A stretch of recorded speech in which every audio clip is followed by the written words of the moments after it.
Alors bonjour à tous. Merci tout d'abord à la commission du congrès infirmier de m'avoir sollicité pour parler du rôle infirmier dans le travail inter-équipe. Alors moi je m'appelle Paul Bucca-Français, donc je suis infirmier en réanimation médicale à l'hôpital de Bicêtre depuis 3 ans et avant j'étais aux urgences. Je n'ai donc pas de conflit d'intérêts et on va passer au plan. Alors après vous avoir expliqué le contexte dans lequel on va prendre en charge, j'ai identifié 2 équipes que je vais vous présenter avec leurs objectifs, avantages et limites.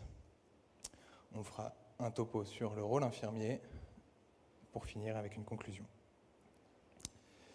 Alors, contextuellement et dans le thème de la journée, on est donc dans une situation d'urgence vitale. On va prendre donc notre malade en charge dans la salle d'accueil des urgences vitales, avec comme pathologie, on peut imaginer donc un infarctus du myocarde, un arrêt cardio-respiratoire, un état de choc. Sandrine l'évoquait tout à l'heure, une défaillance neurovasculaire. Donc retenez que ce malade ne va pas bien. Pour la présentation de notre première équipe, on sera donc géographiquement situé aux urgences, en salle d'accueil des urgences vitales. Alors la voilà en théorie, une belle salle avec un beau brancard, une infirmière plutôt contente qui a des tongs. Et pour la pratique, vous voyez que c'est déjà beaucoup plus compliqué. On est très souvent confronté à beaucoup de monde, beaucoup de bruit, énormément d'intervenants et des crocs.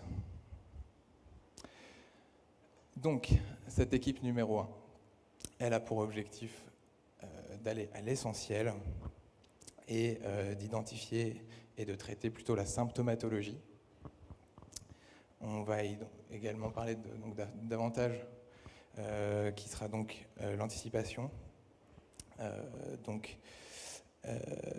Anticiper les choses dans l'optique permanente de gagner du temps.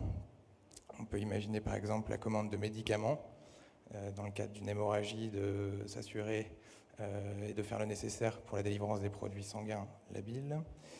Et il faut donc en effet le vouloir, mais c'est un sacré avantage pour gagner du temps, qui au final sera notre seule limite à cette prise en charge.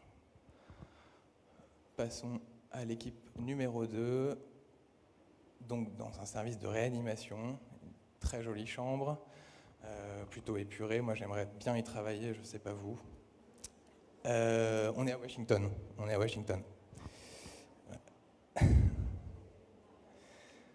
Voilà, alors notre équipe numéro 2, donc en réanimation, l'objectif va être la continuité des soins. Donc de prendre la suite de cette équipe numéro 1. Pour l'avantage, on sera plutôt sur de la stabilité et du confort. On reste toujours dans une prise en charge qui doit être rapide. En revanche, on a des locaux plus spacieux qu'aux urgences, on a plus de ressources humaines et on sera donc plus à l'aise. Tout varie forcément en fonction de la charge en soins. Alors les limites, on sera plutôt sur une difficulté identifiée comme une perte de temps. Donc le temps gagné par cette équipe numéro 1 va pouvoir être perdu en fonction des données qui ne seront peut-être pas transmises, on peut l'imaginer, ce qui va nous donc faire perdre un temps considérable sur la prise en charge.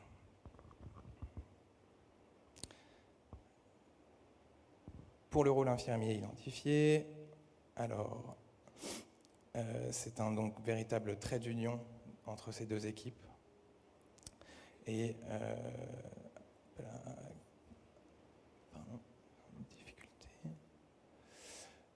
on va commencer par les transmissions. Alors loin de moi l'idée de vous faire un cours sur le sujet.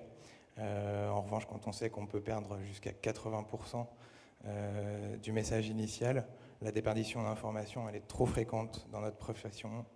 Et donc il va falloir, en mon sens, prioriser les transmissions orales et dans la mesure du possible, se déplacer pour faire ces transmissions. On peut donc imaginer qu'une infirmière de réanimation puisse directement aller chercher ces transmissions auprès de l'infirmier des urgences, ou au contraire que l'infirmier des urgences aille faire ces transmissions en même temps qu'il monte son malade en réanimation.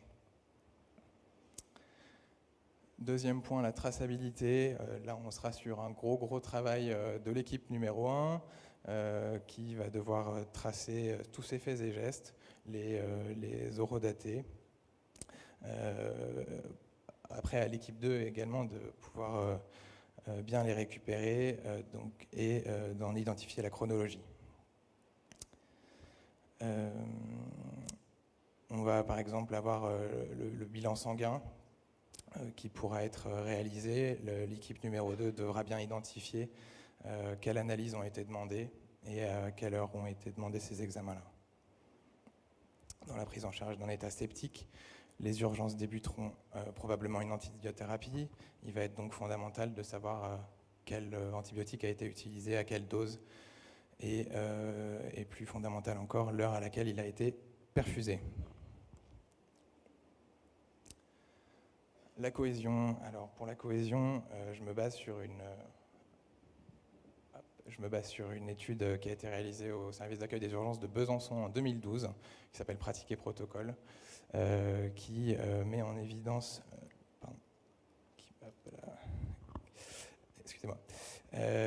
qui donc est portée sur les gestes techniques réalisés en salle d'accueil des urgences vitales et qui en conclut un déficit de maîtrise de ces gestes par l'équipe des urgences, principalement en salle d'accueil des urgences vitales donc, qui sont des actes bien plus courants en réanimation. On peut imaginer la pose de voie veineuse centrale, la préparation et l'intubation orotrachéale. Donc il va falloir donc aisément imaginer qu'une collaboration puisse naître entre nos acteurs qui verraient utiliser l'expertise de l'infirmier de réanimation pour épauler celle des urgences. Dernier point pour le rôle infirmier, donc, qui sera donc cette prise en charge de tiers. Il est donc fondamental de prendre en charge la famille, les proches qui accompagnent ce malade, et que les informations ne soient pas perdues et le discours ne change pas d'une équipe à l'autre. Je vous mets ici le référentiel de compétences de l'infirmière de réanimation qui a été en collaboration réalisé avec la SFAR et la SRLF.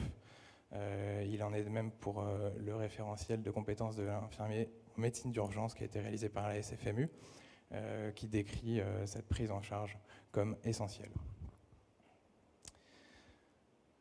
En guise de conclusion, je vais vous proposer 3 points. La première, donc dans la prise en charge à plusieurs équipes.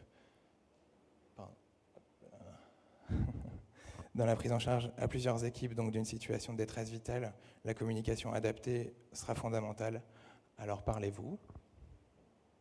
Dans un deuxième temps, je préférerais que vous reteniez de mon topo que cette prise en charge infirmière et que son rôle soit universel dans cette prise en charge, donc pas forcément ce